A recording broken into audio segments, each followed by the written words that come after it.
Jeg vil nu gennemføre et bevis for, hvordan andengradspolynomiet kan skrives på sin faktoriserede formel. Vi ved, at andengradspolynomiets forskrift er givet ved f af x er lige med ax i anden plus bx plus c.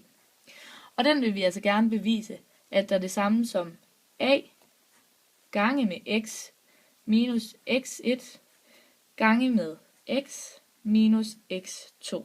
Altså den faktoriserede formel, som vi har herover.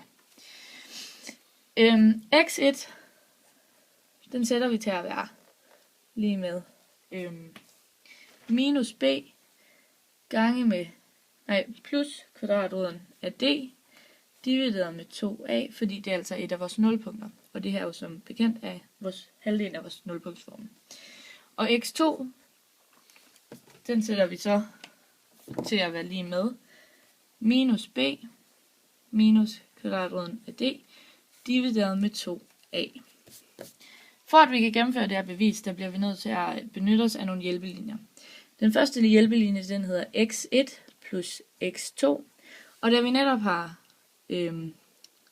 fundet ud af, at x1 er lige med det her, og x2 er lige med det her over, så kan vi så konkludere, at den altså må komme til at lyde sådan her.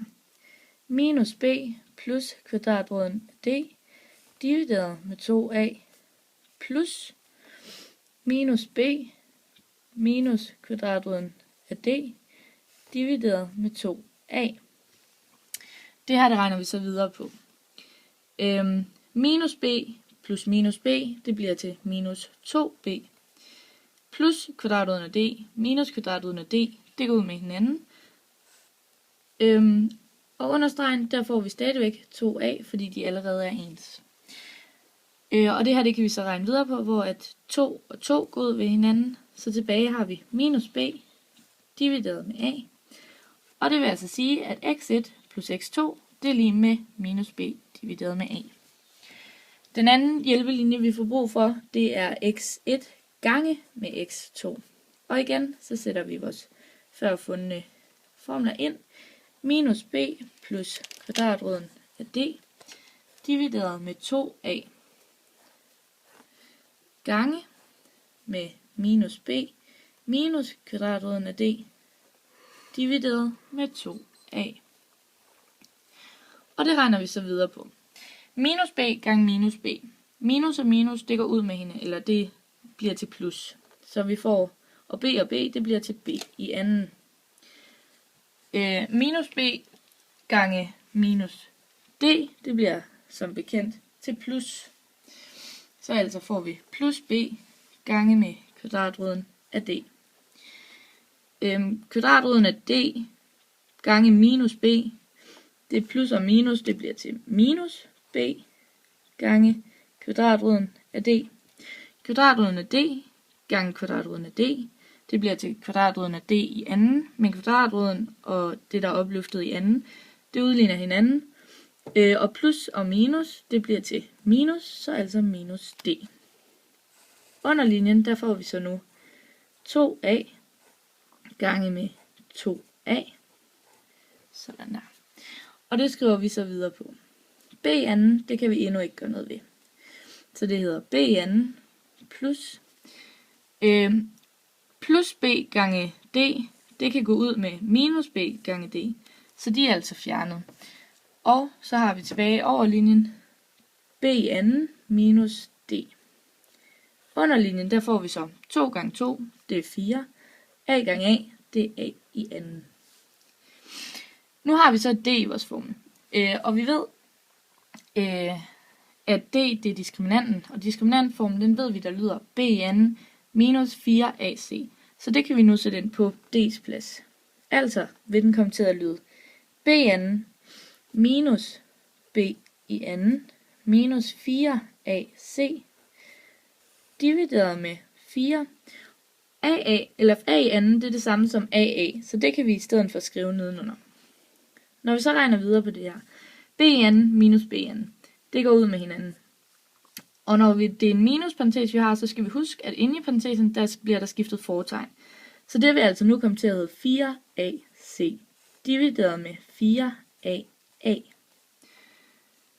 Så kan vi så konkludere, at 4 og 4 går ud med hinanden, og A går ud med hinanden. Tilbage har vi altså C divideret med A. Så altså, x1 gange x2 er det samme som C divideret med A. Og vi har nu alt, hvad vi skal bruge for at begynde på beregningen. Det vi så ville finde ud af, det var om A gange x minus x1 gange med x minus x2. Det var det, vi ville finde ud af, eller finde beviset for, at der var det samme som ax i anden plus bx plus c.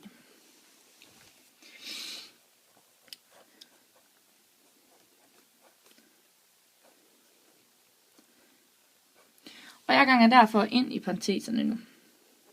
Den vil stadigvæk komme til at hedde a. X gange x, det vil blive x i anden.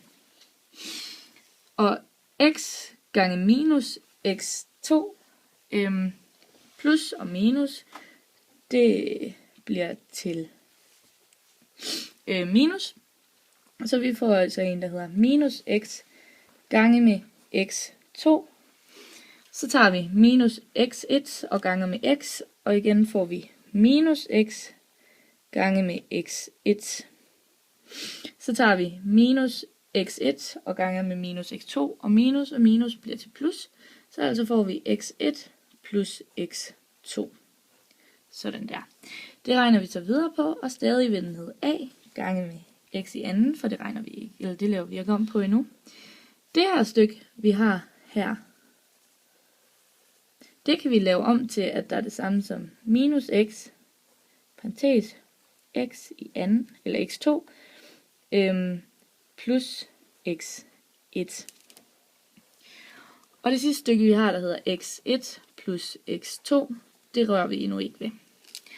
Nu kan vi så konkludere, at det stykke, vi har her, x2 plus x1, det må være det samme som x1 plus x2 heroppe. Altså må det også være det samme som minus b divideret med a. Så det kan vi sætte ind på pladsen her. A gange med x i anden minus x minus b divideret med a. Og det stykke, vi har herover, det kan vi så konkludere, der må være, det skulle være gange der. Det kan vi så konkludere, der er det samme som det her stykke heroppe, altså må det også være det samme som c divideret med a. Og det kan vi så sætte ind på deres plads herover. Altså plus c divideret med a. Sådan der. Nu kan vi så begynde at gange a ind i parenteserne. Altså vil den komme til at hedde a x i anden. Når vi så har minus x gange med minus b, så bliver det til plus. Og a, de går ud med hinanden. Altså tilbage har vi xb, som også er det samme som bx. Og herover der har vi c, som vi ganger med, eller som vi under ganger med a. Og a går igen ud med hinanden, og tilbage har vi c. Nu har vi så fundet ud af, at det herovre, det er det samme som det hernede. Og det var jo det, vi gerne ville finde ud af øverst heroppe, om det netop var det samme. Og det kan vi så nu konkludere, at det er det samme.